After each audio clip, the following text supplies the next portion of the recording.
देवस्य धीमहि धियो यो नः प्रचोदयात्।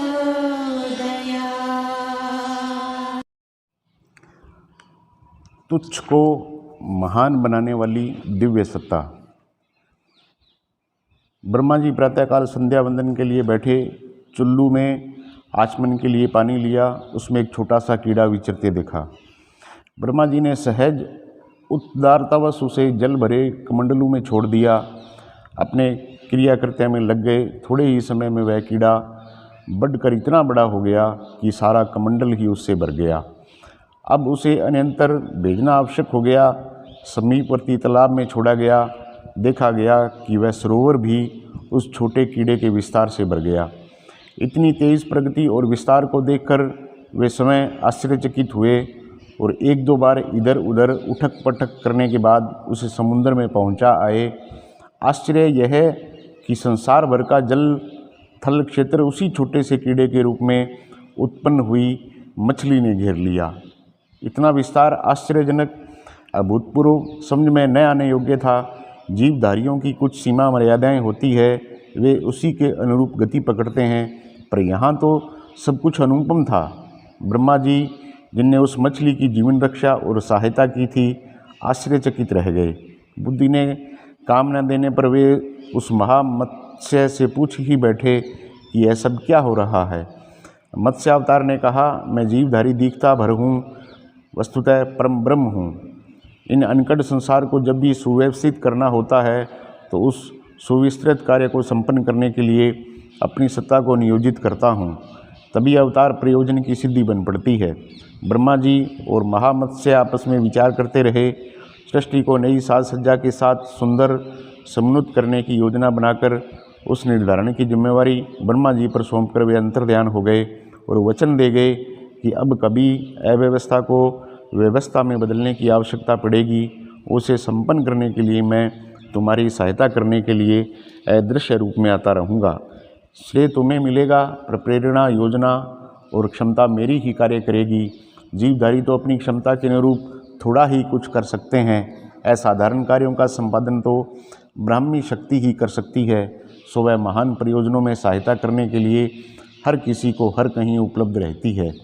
इन्हीं रहस्यमय तथ्यों से तुम्हें तथा अन्य मनुष्यों को अवगत कराने के लिए मैंने अद्भुत विस्तार करके यह समझाने का प्रयत्न किया है कि महान प्रयोजन यदि दैवी प्रेरणा से संपन्न किए गए हों और कर्ता ने अपनी प्रामाणिकता प्रतिभा को अक्षुण्ण रखा हो तो असंभव भी संभव होकर रहता है। हुआ भी वही।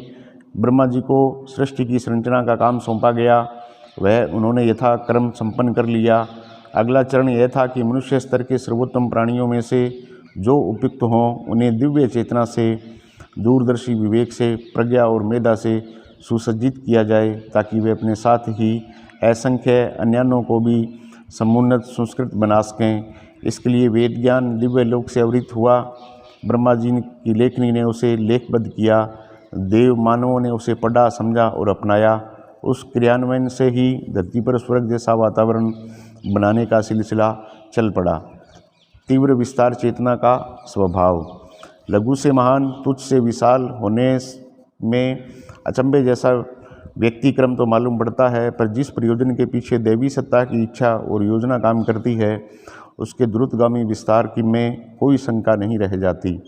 विकासवाद के अनुसार सृष्टि के आरंभ में मात्र एक अमीबा जैसा अत्यंत छोटा एक कोशिकीय जीव था, पर जब उस पर दिव्य प्रेरणा उतरी तो संकल्पों से ओतप्रोत हो गया। उसी से विकसित होते होते सृष्टि में एक दूसरे से सर्वथा भिन्न स्तर के असंख्य जीवदर बन गए और अपनी आकृति तथा प्रकृति में असाधारण अद्भुतता परिचय देने लगे। यह चमत्कार अमीबा का नहीं, उसके ऊपर उतरी दिव्य सत्ता के उस प्रवाह का था जो असंभव को संभव बना देता है। एक बीज से उत्पन्न पेड़ से निर्मित होने वाले हजारों लाखों बीजों को बोना, उगाना, बढ़ाना संभव हो सके तो एक बीज से अगली पीढ़ी अगणित वृक्षों वाले वन्य प्रदेश को विनिर्मित कर सकती है। यही सिलसिला बीज की तीसरी चौथी पीढ़ी तक भी चलता रह सके तो समझना चाहिए कि आदिकाल जैसी सघन हरितिमा लिए हुए वन संपदा से समुची धरित्री शोभायमान दिख पड़ने लगेगी। मनुष्य बीज जैसा विकास क्रम अपनाने वाली कोई वस्तु अपने बलबूते नहीं बना सकता, पर सृष्टा का कर्तव्य और नियोजन तो इतना अधिक समर्थ है कि उसकी तुलना सामान्य लोक व्यवहार के आधार पर चलने वाले क्रियाकलापों से भी नहीं हो सकती। बादलों के बरसने, वसंत के पुष्प पल्लवों से सुसज्जित होने की प्रक्रिया मनुष्य अपने बलबूते नहीं कर सकता।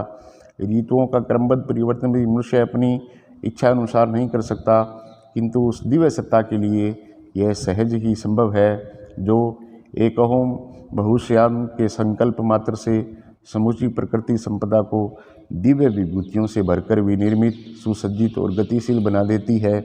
हर एक युग संधि काल में उस दिव्य सत्ता ने अपनी इस तीव्र प्रक्रिया के अनेक उदाहरण प्रस्तुत किए हैं। उस धारा में प्रस्तुत एक उदाहरण, ऐसा ही एक उदाहरण इन दिनों भी प्रकट है और अपने आश्चर्यजनक विस्तार से हर किसी को चकित कर रहा है। यह है अपने समय का मत्स्य अवतार अथवा युग परिवर्तन का सुनियोजित भी इसे कह सकते हैं। इसमें टूटे खंडरों की सफाई और उसके स्थान पर भव्य भवनों का निर्माण एक साथ होना है। सामान्यतया अपने लिए अपना अच्छा घर बना लेने जैसा छोटा सा मनोरथ पूरा करने में भी इच्छुक और उत्सुक रहते हुए भी असंख्य लोग सफल नहीं हो पाते। फिर मनुष्य समुदाय का उस पर छाए अनौचित्य का परिशोधन कितना बड़ा काम हो सकता है, उसकी कल्पना करने भर से सिर चकराता है।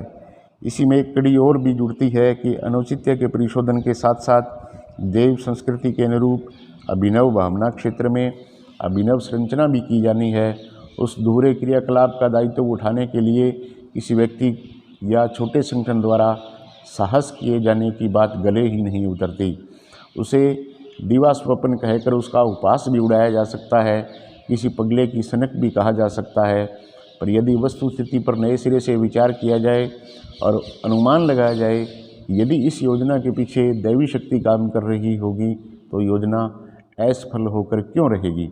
आकाश में सूर्य, चंद्र और सितारे टांग देने वाली सत्ता अग्नि, जल, पवन जैसे तत्वों से इस निर्जीव धरातल को हलचलों से भरा पूरा बना देने वाला सृजता अपनी अत्यधिक बड़ी और कठिन दिखने वाली योजनाओं को क्यों संभव नहीं बना सकता। जिसकी संरचना जल, थल और आकाश के स्तर को अद्भुत बनाए हुए है, उसके क्रियाकलाप कौशल द्वारा क्या कुछ संभव नहीं हो सकता। युग परिवर्तन जैसे अत्यंत दूर है और व्यापक स्तर के निर्धारण में मनुष्य की सीमित शक्ति असमर्थ और असफल भी रह सकती है। पर यदि वही क्रियाकलाप सृष्टा के तत्वाधान में चल रही हो तो फिर उसमें असफल रह जाने की आशंका करने की कोई तुक नहीं। अवतार श्रृंखला के अनेकानेक अवसरों पर ऐसी उलट पुलट होती रही है जिसमें साधारण, असाधारण और तुच्छ महान बनते देखे जाते, इतना व ऐसा कुछ कर गुजरते हैं जिसे असंभव्य कहा जा सके। इसे सामान्य नहीं, असामान्य ही कहा जाएगा। असुरों का केंद्र बनी लंका का पराभव और उन्हीं दिनों राम राज्य के रूप में सतयुग की वापसी का नियोजन क्या दो राजकुमार और मुट्ठी भर रीछ वानर संपन्न कर सकते थे। इसको व्यवहार की रीति नीति के आधार पर नहीं समझाया जा सकता। 5 पांडवों द्वारा कौरवों की नारायणी सेना को निरस्त किया जाना क्या मनुष्यकृत रीति नीति के आधार पर संभव माना जा सकता है। वासुदेव का व्यक्तित्व और असाधारण योजना नीति महाभारत जैसी विशाल योजना को पूरी करके दिखा दे, इस पर सामान्य बुद्धि तो अविश्वास ही करती रहेगी। समाधान उन्हीं का होगा जो देवी शक्ति की महान महत्ता पर विश्वास कर सकें। बुद्ध जैसे गृह त्यागी, वनवासी तपस्वी विश्वव्यापी धर्मचक्र के परिवर्तन के लिए आवश्यक जनशक्ति और साधन शक्ति कैसे जुटा सकते हैं। उनसे जो बन पड़ा उसका मानवीय पुरुषार्थ द्वारा बन पड़ना संभव नहीं हो सकता। तक्षशिला और नालंदा विश्वविद्यालय जैसे महान संस्थापना और संचालन सिद्धार्थ नाम का एक व्यक्ति कर सकता था।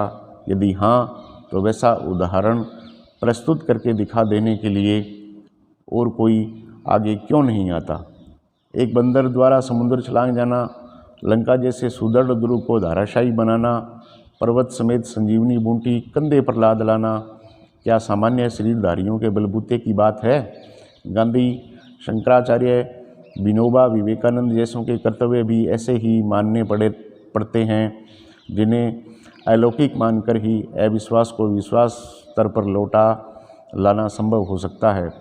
जिनके राज्य में कभी सूर्य अस्त नहीं होता था, उस ब्रिटिश साम्राज्य को अपना विस्तार गोल करने के लिए विवश कर देना मुट्ठी भर सत्याग्रहियों के लिए कैसे संभव हो सका, जबकि नादिर शाह, तैमूर लंग, चंगेज़ खां जैसे सामान्य से आक्रांता अपने सीमित साधनों से भारत जैसे विशाल देश पर मुद्दतों लूटपाट करते आए और दिल दहलाने वाला शासन करते रहे। यदि पुरुषार्थ ही सब कुछ रहा होता तो शताब्दियों तक भारत को इतने निविड़ पराधीनता पाश में न बंधा रहना पड़ता।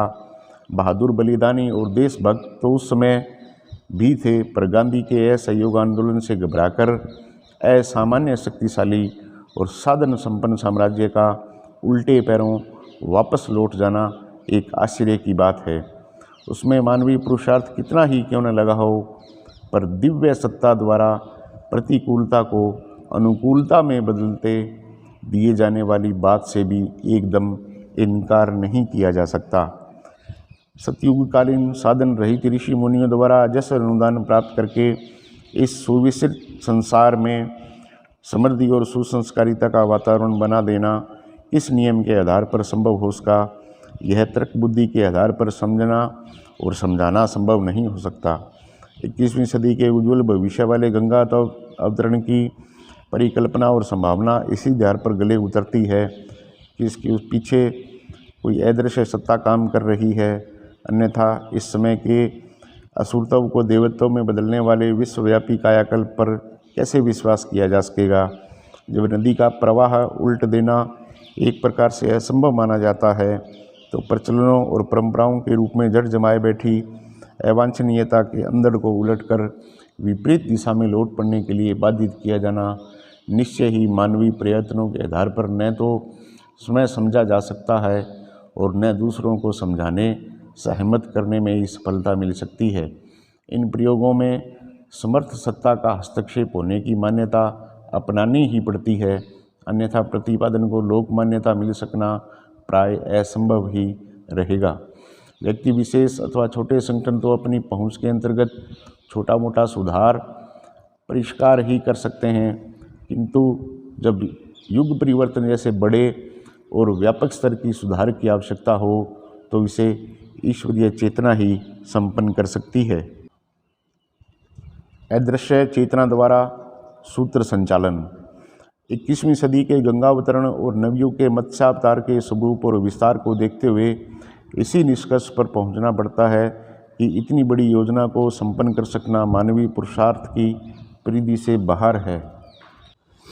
इतने बड़े आंदोलन, अभियान, उद्घोष प्रतिपादन को सर्वसाधारण के सम्मुख प्रस्तुत करने का दुस्साहस किस आधार पर किया जा रहा है। शांति कुंज और उसके सूत्र संचालक अपनी अयोग्यता, असमर्थता और साधनों की न्यूनता से भली प्रकार परिचित होते हुए भी किस आधार पर युग परिवर्तन के महाप्रयाण में झंडावरदार बनकर आगे आगे चल रहे हैं। इसके उत्तर में उस विश्वास को ही साक्षी रूप में प्रस्तुत किया जा रहा है जिसकी सुनिश्चित परिपक्वता अनेक प्रयोग परीक्षणों के उपरांत ही बन पड़ी है। निराधार कल्पनाएं करना और अपनी सामर्थ्य के बाहर का भार उठाने की भूल तो कोई अर्धविक्षिप्त सनकी ही कर सकते हैं। यह लांछन स्वीकारने की हिम्मत भी उस संचालक तंत्र में नहीं, क्योंकि जो मान्यता बनाई गई है वह मात्र कल्पना पर आधारित नहीं है, तर्कों, तथ्यों, प्रमाणों, उदाहरणों का एक बड़ा अंबार भी प्रयासों को प्रोत्साहित करने के लिए विद्यमान है। पिछले दिनों जो कदम उठे और प्रयास बने वे कितने आश्चर्यजनक रीति से सफल और संपन्न हुए। इनकी कथा गाथा ऐसी है जिसे कथा कहानी की तरह संशयग्रस्त नहीं माना जा सकता। जो बन पड़ा है, उसका जो परिणाम निकला है, उसकी जांच पड़ताल करने के लिए हर किसी के लिए द्वार खुला पड़ा है। पिछली लंबी अवधि की गतिविधियों और उपलब्धियों को उलट पुलट कर यही निष्कर्ष निकालता है कि वर्तमान दृश्य तंत्र प्रचलनों एवं अनुभवों के आधार पर किसी शरीरधारी नगण्य व्यक्ति को श्रेय देने के लिए कोई तैयार नहीं हो सकता। समाधान मात्र उन्हीं का होगा जो यह अनुभव कर सकेंगे कि उस समूचे प्रयास या प्रवाह के पीछे कोई अदृश्य सत्ता काम कर रही है। असंख्य प्रसंगों में से कुछ एक का उल्लेख कर देना बटलोई में पकते भात में से कुछ चावल निकाल कर पकने न पकने की बात जांचने की तरह पर्याप्त हो सकता है। अखंड ज्योति पत्रिका का तथा इसकी सहेलियां का प्राय 5 लाख की संख्या में छपना, उस साहित्य का अनेक भाषा भाषियों द्वारा अत्यंत श्रद्धापूर्वक पढ़ा जाना, पत्रिका के सदस्यों द्वारा 5 विचारशीलों को उनका पढ़ाया जाना और इस प्रकार उनके वाचन श्रवण के अतिरिक्त प्रेरणाओं को जीवनचर्या में उतारना, इस प्रकार 25 लाख विचारशीलों का परिकर जुट जाना, यह सब ऐसी दशा में और भी कठिन पड़ता है कि इस समूचे तंत्र को खड़ा करने में एक ही व्यक्ति की क्रिया प्रतिक्रिया काम करती दिखती है। युग साहित्य के रूप में प्राय 1000 छोटी बड़ी पुस्तकों का लिखा जाना, कई संस्करण उनके प्रकाशित होना, घर घर पहुंचाना और अनेक भाषाओं में उनका अनुवाद होना, जो कार्य विद्वानों की मंडली और संपत्तिवानों के सहयोग से भी कठिन था, वह सामान्य जनों और सामान्य साधनों के सहारे पूरा हो जाना। प्रज्ञापीठों के रूप में देश के कोने कोने में प्राय 2400 इमारतों का विनिर्मित होना और उनके तंत्रियों द्वारा अपने अपने क्षेत्र में नव सृजन के क्रियाकलापों को क्रियान्वित रहना, सीमित समय में सामान्य जनता के योगदान से एक ही उद्देश्य के लिए इतना विशाल तंत्र खड़ा हो जाना इतिहास की एक अनुपम घटना कही जाती है।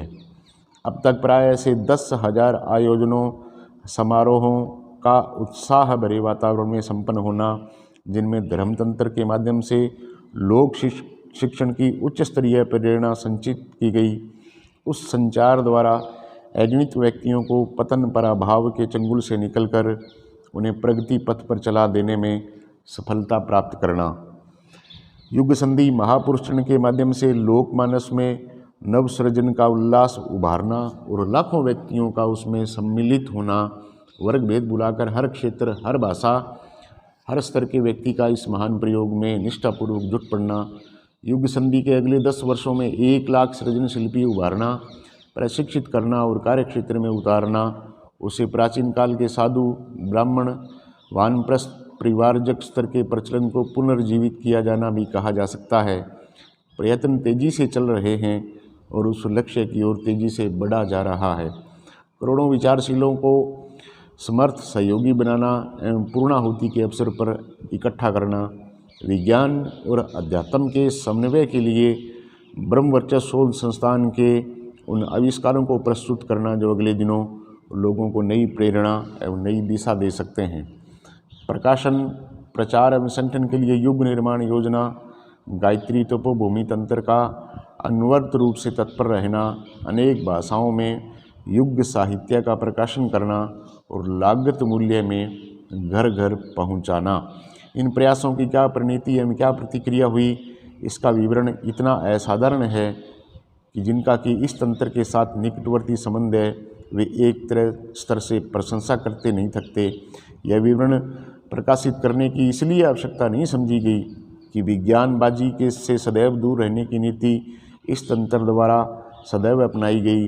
अपनी शक्ति का कण कण केवल सृजन प्रयोजनों में लगाने के उद्देश्य से ऐसा करना आवश्यक समझा गया। सत्य प्रति संवर्धन के अंतर्गत अनेकों ऐसे क्रियाकलाप रह सकते हैं जिन्हें नव सृजन की ठोस एवं सुदृढ़ आधारशिला समझा जा सकता है।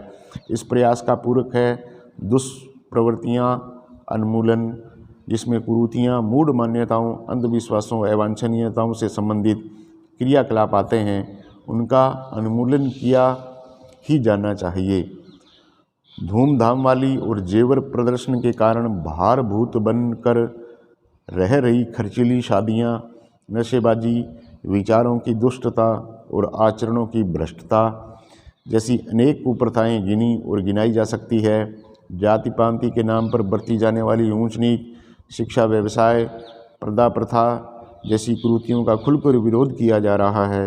इन दिनों दोनों ही दिशाधाराओं से संबंधित प्रौढ़ शिक्षा, वृक्षारोपण, स्वास्थ्य संवर्धन, नारी जागरण आदि कितने ही प्रयास गिनाए जा सकते हैं जो अखंड ज्योति परिजनों द्वारा नित्य कर्म जैसी दिनचर्या में सम्मिलित किए गए हैं। उपरोक्त विवरण में नमूने की वानगी जैसी जानकारियां हैं। इन क्रियाकृत्यों की उपयोगिता देखते हुए शांति कुंज में प्राय 500 लोग से भी परमार्थ परायण कार्यकर्ता मिशन के प्रयोजन को पूरा करने के लिए स्थायी निवास करते हैं। इनमें से अधिकांश उच्च शिक्षित व्यक्तिमान एवं अपनी प्रामाणिकता से संपर्क में आने वालों को निरंतर प्रभावित रहने में सक्षम है।